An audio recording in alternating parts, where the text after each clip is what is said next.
So let's zoom back 20 years, okay?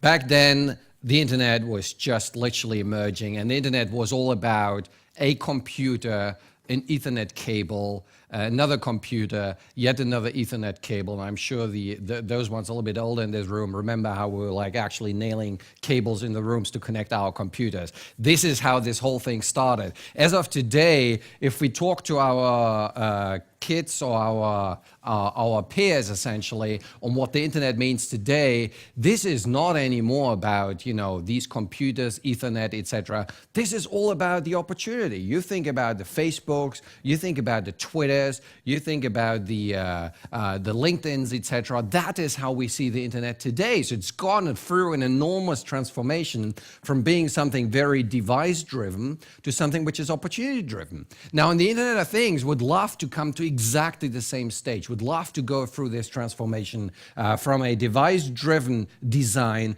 to an opportunity-driven design. So we'd love to forget about objects, we'd love to forget about sensors. I would love to forget about this bloody radio connecting these sensors. That's what I would love to do. But as of 2015, we're still talking about sensors, still talking about objects, still talking about the fridge, which tells me when the milk ran out, and still talking about the radios, which are connecting, giving the connectivity. And it turns out we have been on this journey now for 15 years, and some of us have become very impatient.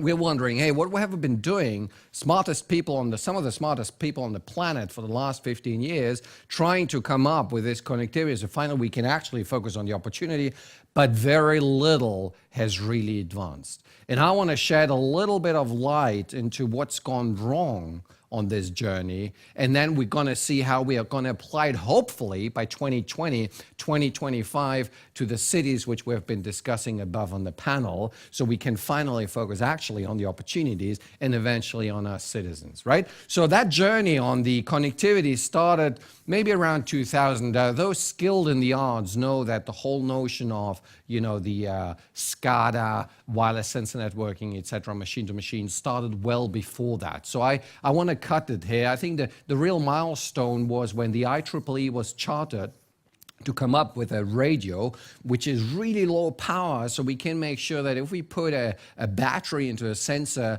and it would give these measurements maybe on a daily basis, it would live for 20 years. That was kind of the aim. So we got together the best brains in the community, the best industries, an enormous investment, direct as well as just through the hours which the engineers spend on that. And we came up what we today know as the Zigbee standard, right? So who of you has not heard of the Zigbee standard?